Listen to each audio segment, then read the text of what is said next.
ব্যাপারে কি পরিমাণ নির্যাতনের শিকার হয়েছি, আল্লামা মামুনুল হক সহ উলামায়ে উম্মত কি পরিমাণ নির্যাতনের শিকার হয়েছে, লেকিন আমরা এখনো বৈষম্যের শিকার হয়ে আছি।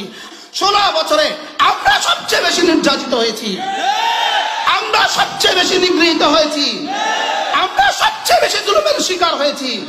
উলামায়ে উম্মত কি পরিমাণ খুন দিয়েছে, সে খুন যদি জমা করা হতো মেঘনা লাল হয়ে যেত।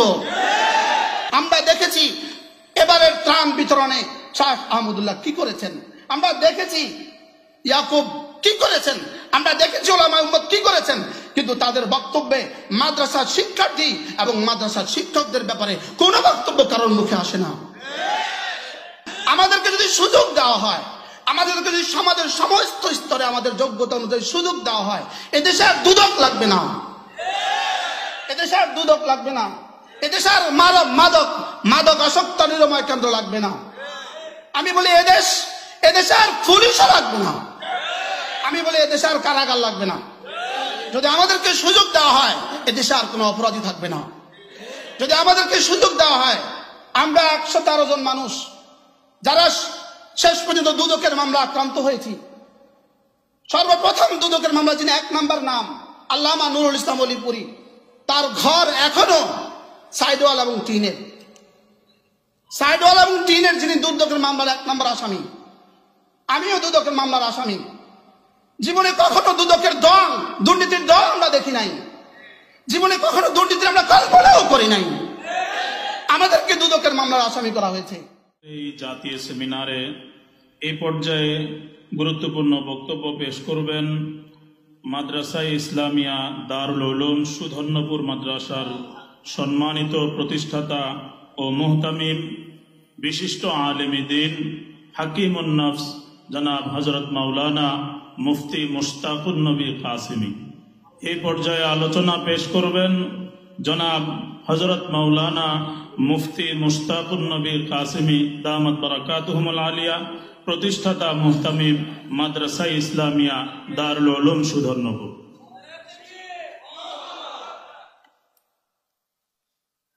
আসসালামু আলাইকুম ওয়া রাহমাতুল্লাহি ওয়া বারাকাতুহু। আলহামদুলিল্লাহি রাব্বিল আলামিন ওয়াস সালাতু ওয়াস সালামু আলা সাইয়্যিদিল আমবিয়াই ওয়াল মুরসালিন ওয়া আলা আলিহি ওয়া আসহাবিহি আজমাইন, আম্মা বা'দ। আজকে জাতীয় উলামা মাশায়েখ আইম্মা পরিষদ কর্তৃক আয়োজিত আজকের এই কওমি সনদের মূল্যায়ন ও বাস্তবায়ন পদ্ধতি এর দাবিতে আমার মনে হয় এটাই বাংলাদেশে প্রথম সেমিনার। ইতিপূর্বে বাংলাদেশের পর থেকে আমাদের যত আকাবের চলে গিয়েছেন, সকলের সমন্বিত প্রচেষ্টায়, সকলের আবেদনে যারা ইতিমধ্যে প্রয়াত হয়ে গিয়েছেন, আল্লাহ তাআলা তাদের কবরগুলোকে জান্নাতের টুকরো বানিয়ে দেন। এ প্রসঙ্গে আল্লামা নূর হোসেন কাসেমী রাহিমাহুল্লাহ তাআলা সহ সকলেই যেভাবে আমাদের স্বীকৃতির জন্য চেষ্টা করেছেন, শেষ তক আমাদেরকে স্বীকৃতি দেওয়া হয়েছে, লেকিন এই স্বীকৃতি ছিল আমাদেরকে চির গোলাম বানাবার স্বীকৃতি। এই স্বীকৃতি শুধুই আমাদেরকে চেপে রাখার স্বীকৃতি ছিল। যেই সরকার আমাদেরকে এই স্বীকৃতি দিয়েছেন, এই সরকারের উদ্দেশ্য আমাদেরকে স্বীকৃতি দিয়ে সমাজের সকল স্তরে আমাদেরকে প্রবেশাধিকার নিশ্চিত করা ছিল না, বলকে এই স্বীকৃতি তাদের উদ্দেশ্য ছিল আমাদেরকে শুধুই রাজপথ থেকে আমাদেরকে ঘরমুখী করে দেয়া, শুধুই আমাদেরকে রাজপথ থেকে ঘরমুখী করে দেওয়ার জন্য আমরা যেন তাদেরকে সমীহ করি, আমরা যেন তাদেরকে কিছুটা হলেও তারা তাদের নিরাপত্তার জন্যই আমাদের স্বীকৃতি দিয়েছে। লেকিন এই স্বীকৃতি যদি শুধু স্বীকৃতির জায়গাতেই বহাল থাকে, এই স্বীকৃতি কিয়ামত পর্যন্ত আমাদের জন্য কোনো ফল বয়ে আনবে না, এটা আমাদের জন্য কোনো সুফল বয়ে আনবে না। এজন্য স্বীকৃতি যদি বাস্তবায়ন না হয়, ওই স্বীকৃতির কোনো প্রয়োজন নাই। আমরা চাই স্বীকৃতির বাস্তবায়ন, আমরা চাই আমরাই এক জাতি, আমরাই কওমি মাশার সূর্য সন্তানেরা, আমরাই এক জাতি যারা শিক্ষা ও দীক্ষা, তালিম ও তরবিয়তের সমন্বয়ে আমরা এক জাতি। আমরা ওই শিক্ষা আমাদের ছাত্রদেরকে দেই না যে শিক্ষা দুর্নীতির দ্বার উন্মুক্ত করে দেয়, এই শিক্ষা আমরা আমাদের ছাত্রদেরকে দেই না। ওই শিক্ষা আমরা আমাদের ছাত্রদেরকে দেই না যে শিক্ষা রডের পরিবর্তে বাঁশ দেয়।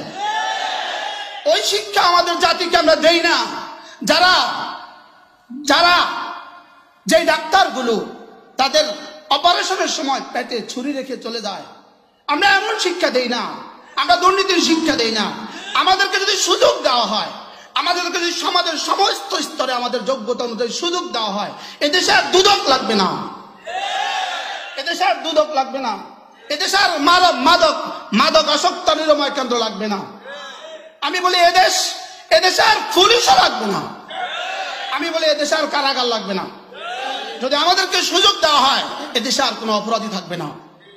যদি আমাদেরকে সুযোগ দেওয়া হয়, আমরা 113 জন মানুষ যারা শেষ পর্যন্ত দুদকের মামলা আক্রান্ত হয়েছি। সর্বপ্রথম দুদকের মামলা যিনি 1 নম্বর নাম আল্লামা নুরুল ইসলাম অলিপুরি, তার ঘর এখনো সাইডওয়াল এবং টিনের। সাইডওয়াল এবং টিনের যিনি দুদকের মামলার 1 নম্বর আসামি, আমিও দুদকের মামলার আসামি। জীবনে কখনো দুদকের দল, দুর্নীতির দল আমরা দেখি নাই। জীবনে কখনো দুর্নীতির আমরা কল্পনাও করি নাই। আমাদেরকে দুদকের মামলার আসামি করা হয়েছে, অথচ পৃথিবী জানে এদেশে দুর্নীতি কারা করে। আমরা দুর্নীতি বিরোধী এক সমাজ চাই, আমরা দুর্নীতি বিরোধী এক দেশ চাই। আমরা এমন এক দেশ চাই যে দেশের সুইপার থেকে সচিব পর্যন্ত সকলেই হবে দুর্নীতি মুক্ত। আমরা এমন এক দেশ চাই যে দেশের সুইপার থেকে সচিব পর্যন্ত সকলেই হবে নামাজি। আমরা এমন এক দেশ চাই, সে দেশের জন্য সর্বস্তরে কওমি মাদ্রাসার প্রবেশাধিকার নিশ্চিত করা হোক। আমাদেরকে সুযোগ দেওয়া হোক, আমাদেরকে সুযোগ দেওয়া হোক। প্রাইমারি স্কুলে আমাদের ছাত্রদেরকে সুযোগ দেওয়া হোক, আমাদের ফোজালাদেরকে প্রাইমারি স্কুলে সুযোগ দেওয়া হোক, আমাদের ফোজালাদেরকে হাই স্কুলেও সুযোগ দেওয়া হোক, আমাদের ফোজালাদেরকে কলেজ ইউনিভার্সিটিকেও সুযোগ দেওয়া হোক। বাংলাদেশের প্রতিটা সরকারি ইউনিভার্সিটিতে আমাদের ফাজলদেরকে, আমাদের ফারেকদেরকে প্রতিটা ইউনিভার্সিটিতে ভর্তির সুযোগ দেওয়া হোক, মাস্টার্স পুনঃ করার সুযোগ দেওয়া হোক। আমাদের প্রতিটা ইউনিভার্সিটিতে বাংলাদেশের কওমি মাদ্রাসার ফাজলদেরকে পিএইচডি করার সুযোগ দেওয়া হোক। এই হলো আমাদের প্রাণের দাবি। এটাকে যদি উপেক্ষা করা হয় তাহলে 16 বছরের কোরবানিকে উপেক্ষা করা হবে। শেষ লোকমা দিয়ে পেট ভরে না, শেষ লোকমা দিয়ে পেট ভরে না। শুধু জুলাইয়ের আন্দোলন দিয়ে ফ্যাসিস্ট চিরতরে পতন হয় নাই, 16 বছরের ওলামাদের কোরবানি দিয়ে ফ্যাসিস্ট সরকার পতন হয়েছে।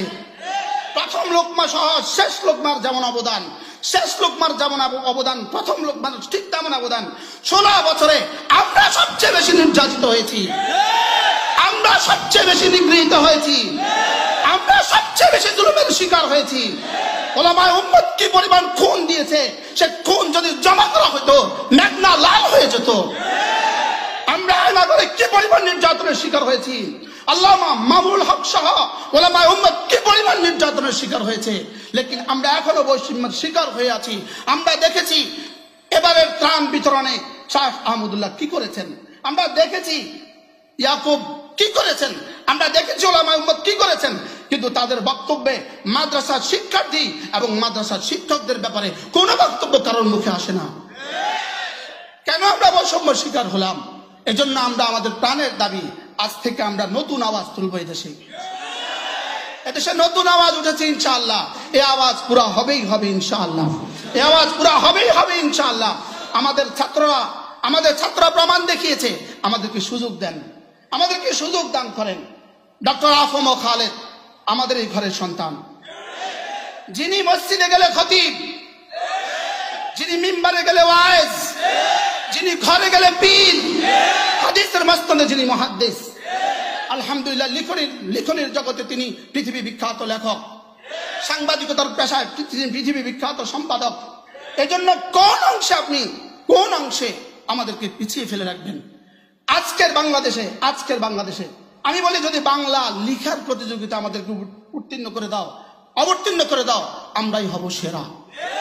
ইংরেজি লিখাতে যদি আমাদেরকে দিয়ে দাও, আমরাই হব সেরা। ইংরেজি বলনে আর পঠাতে যদি আমাদেরকে দিয়ে দাও, আমরাই হব সেরা।